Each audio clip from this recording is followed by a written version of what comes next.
Bonsoir à tous, j'espère que vous vous portez bien, que la santé se trouve chez tout le monde. Et pour ceux qui sont dans les difficultés, eh bien, on souhaiterait foi chez les mâts.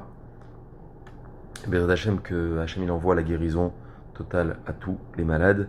J'ai une pensée particulière pour Rav Reuven Mesod Ben Esther, Rav Ramou de Paris. Et j'espère qu'on entendra Béred Hachem pour lui de bonnes nouvelles, ainsi que pour tous les malades. Je voudrais continuer avec vous ce soir un passage de la Haggadah qui est, je dirais, un petit peu l'étendard de notre Haggadah, pour deux raisons. D'abord, à ce moment-là, on lève le second verre et on recouvre les matzot et on chante. Ve'ishe amda lavotenu velanu, shelo irad bilvad amad alenu leralotenu. Et là, chez Berol Dorvador, Amdim alenu leralotenu, ve'akadosh baruch hu matzilnu miyadam. On chante ce chant, Ve'ishe amda lavotenu, et ce chant a une seule signification d'abord dans sa lecture, mais il se cache de nombreuses idées à développer. D'abord, la traduction de ce passage, Ve'ishe amda lavotenu velanu. Et c'est elle, cette promesse-là que Hachem nous a faite, qui nous a soutenus à nous et à nos ancêtres, car c'est pas seulement un seul ennemi qui veut nous anéantir, mais à chaque génération, chez Berol Dorvador, on se tient sur nous, les ralotez-nous pour nous exterminer. Et à Kadosh Baruch Hu, Matzilenu Miyadam. Et à Kadosh Baruch Hu, eh bien, nous sauve de leurs mains. Ce texte, qui est chanté avec le verre à la main, comme si on festoyait d'une manière agréable et sereine, eh bien, est un peu dans la contradiction. On cite au début du texte qu'il n'y a pas seulement un ennemi qui va nous attaquer, mais à chaque génération va se lever un ennemi pour nous anéantir. Excusez-moi, avec toute la modestie qu'on peut avoir, mais je me verrais mal lever un verre alors que je suis en train d'annoncer à mes enfants qu'il n'y a pas qu'un ennemi qui veut m'anéantir, mais plusieurs ennemis.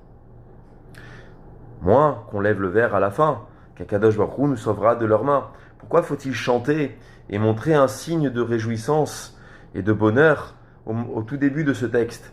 Disons-le à la fin seulement. Pourquoi au début? Je voudrais juste rappeler une promesse d'Hachem, c'est qu'on nous avait promis, en tout cas dans l'idée, au sein d'Avram Avinu et de sa famille, qu'on allait sortir, après 400 ans d'esclavage. Comme bon nombre de commentateurs, la tfila a eu un effet particulier. Vanitza el Hachem, nous avons crié vers Hachem. La tfila a un pouvoir particulier, elle a un pouvoir de changer les choses. Rav Wolbe nous dira dans Aléchour que combien on sous-estime le pouvoir de la tfila, le pouvoir de la prière. C'est une chance inouïe de l'avoir entre les mains. Hachem décrète des choses dans ce monde et nous lui disons avec nos mots, en tout cas ce qu'on déverse de notre cœur, bien notre désaccord sur certaines situations. On n'est pas d'accord du coronavirus, Hachem, s'il te plaît. Enlève-le, retire-le. Et comme ça, toute la journée, des gens déversent et déversent et déversent. Bien, le cas d'Israël, pendant des années, se sont apitoyés sur leur sort. Mais ils ont levé les yeux vers le ciel, ils ont dit Hachem, on n'est pas d'accord avec cette situation-là. Bien sûr, tu as promis à Abraham qu'on allait rester 400 ans et on n'est pas d'accord. Et nombre de commentateurs vont dire qu'en fait, grâce à la tfila, Hachem a retiré 190 ans à l'esclavage et on est sorti au bout de 210 ans. Certes, il y a eu 210 ans d'esclavage, mais il manque 190 ans au compte, et tout ça par le bénéfice de la tfila. Revenons à notre texte maintenant. Eh bien, on annonce que chaque année, eh bien, va se lever un ennemi à chaque génération pour nous exterminer. Et Akadosh Baruch Hu va nous sauver de sa main. Pourquoi chantons au début et pas à la fin uniquement? Ça semble un peu contradictoire, en tout cas dans les émotions des humains, de chanter pour annoncer quelque chose de tragique et pas uniquement pour quelque chose de bien. Pour cela, je vais essayer de m'attarder sur une histoire qui est expliquée dans Doresh Tov. Et l'histoire va essayer de répondre un petit peu à la question. Un jour, il y avait un homme qui était extrêmement pauvre.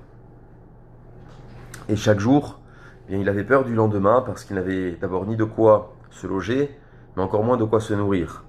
Et à choisir, comme on va le faire dans la ficomane, eh bien, on va prendre cette matzah du milieu, on va la couper en deux et on va cacher une partie et on va mettre une dans le plateau du seder de Pessah. Et pourquoi on cache? Parce que le hani, l'homme qui est dans le besoin, bien, il sait très bien que ce soir, peut-être il n'aura pas de quoi manger. Alors il prévoit un petit peu maintenant la suite pour plus tard. Ici, l'homme dans l'histoire, n'a rien du tout. Il n'a même pas de quoi prévoir. Il n'a pas la sérénité que nous avons d'avoir un toit. Et son père, qui est très attristé de voir cette situation-là, réussit à lui trouver une maison. Mais une maison sans aucun confort. Il n'y a pas de chauffage, il n'y a pas de canapé, il n'y a pas de Netflix, il n'y a pas d'internet, il n'y a pas tout le confort qu'on a aujourd'hui. Et il lui dit, écoute mon fils, voilà j'ai pu, avec la somme que j'ai pu récolter, te donner cette maison-là, vide de tout certes, mais une maison. Une maison. L'enfant se réjouit avec un sourire magnifique, cet adulte, et il dit, papa merci beaucoup, heureusement que tu es là. Et l'enfant et son épouse se précipitent donc dans cette maison et sont contents. Quand même, c'est dépourvu de tout confort, mais ça s'appelle un toit et 4 murs. Et voilà que le premier soir, l'histoire est sensationnelle parce qu'elle montre quelque part, je dirais, le confinement qu'on vit. On arrive dans le confort que nous avons, quand même, à des fois s'attarder sur un manque. Mais ayons un regard lucide. Nous sommes à la maison, nous respirons, pour l'instant nous sommes en bonne santé, qu'on le reste, Bezrat Hashem. Et c'est la seule solution que nous avons trouvée pour rester, je dirais, serein avec la santé. Bien sûr, toujours avec la bénédiction d'Akadosh Baruch Hu. Et voilà que cet homme, le premier soir, va pour aller se coucher avec son épouse et entend un buisson s'agiter dans son jardin.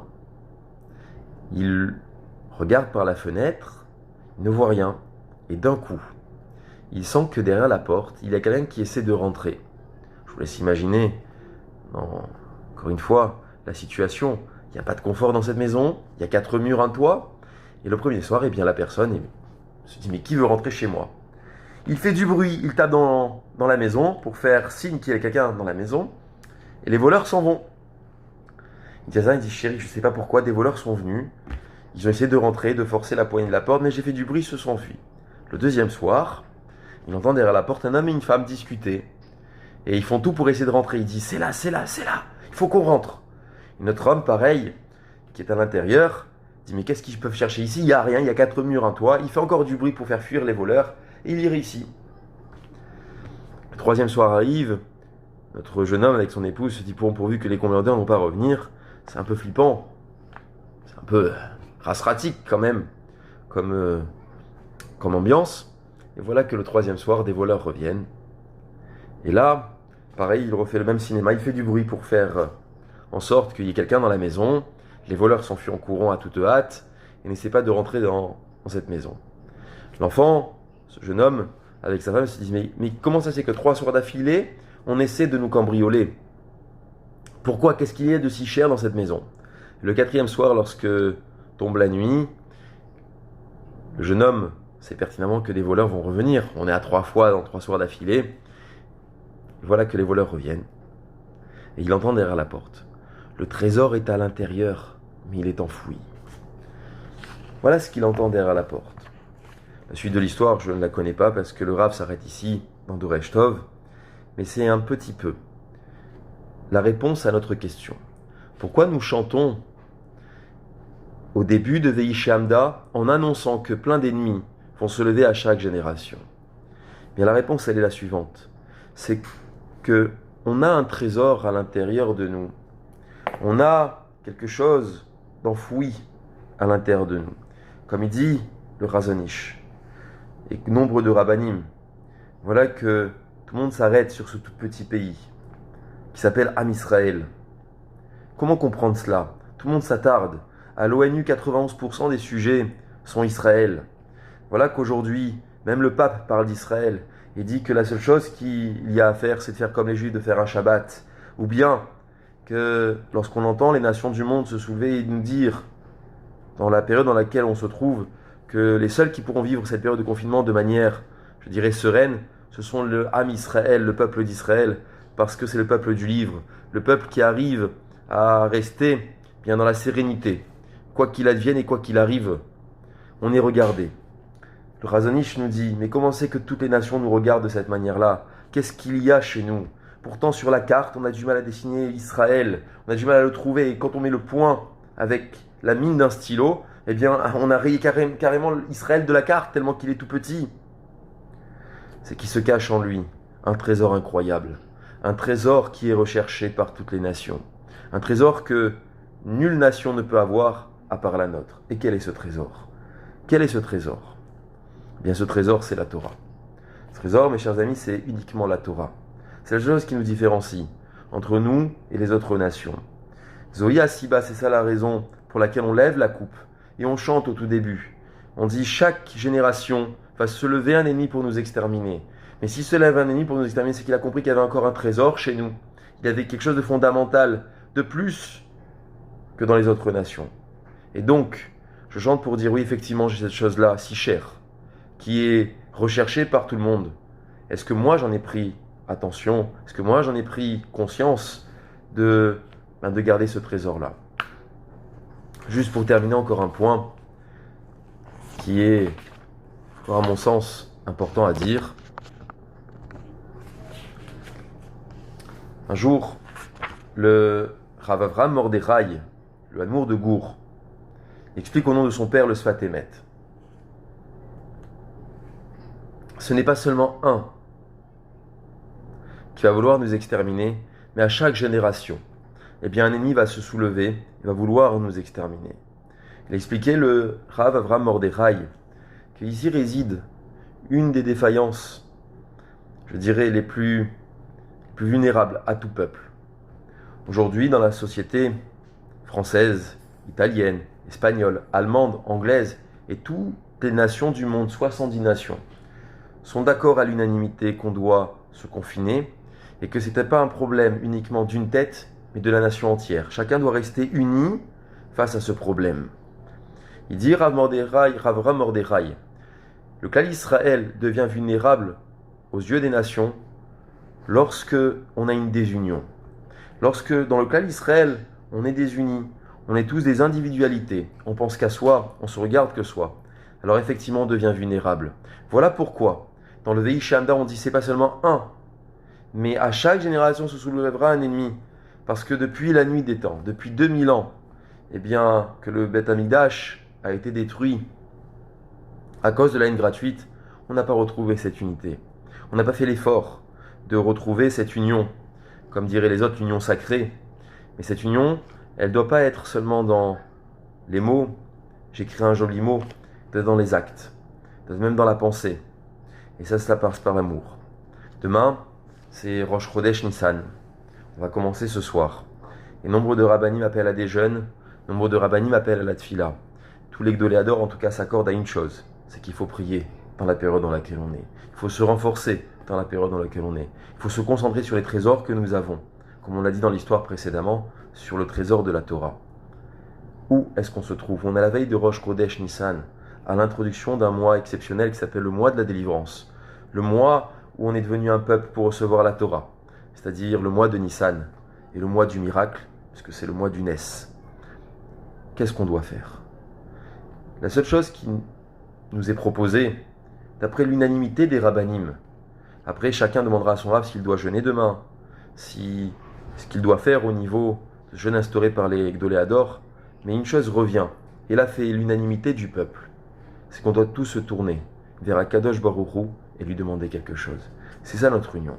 C'est chacun doit converger vers le même but.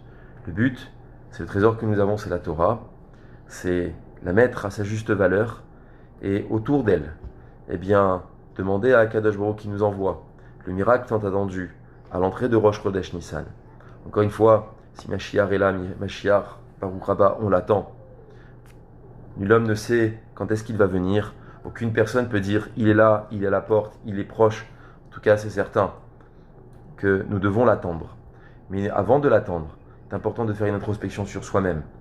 Donc ce soir, Rosh Chodesh Nissan, je vous invite tous et toutes, encore une fois, à vous unir encore plus derrière le trésor que nous avons, qui s'appelle cette Torah-là. L'embellir, la valoriser, parce que chaque nation, aujourd'hui, est en attente. Mais n'oublions pas que ceux qui seront regardés, ce sera toujours le clan Israël, comme l'a dit le Chazon Ish. Nous avons une richesse, et à nous de la déverser aujourd'hui. Chazak ou Baruch, je vous dis à tous une bonne santé, une bonne soirée. On se retrouvera demain soir pour la suite de notre Haggadah. Mais je terminerai par ce point. N'oublions pas que l'usage de notre parole peut faire de grands miracles. Penser ne fait rien, mais la parole crée quelque chose. Alors ayons des mots agréables, tournons-nous vers Hachem et demandons-lui, en déversant tout ce que nous avons dans le cœur, pour que, à partir de demain, Rosh Chodesh Nissan, à partir de ce soir, on entende chez tous et toutes de grandes nouvelles, de bonnes nouvelles, et que le monde puisse redevenir serein et revoir un avenir certain. Je vous dis bonne soirée, Refoua Shelema, Kol Tov.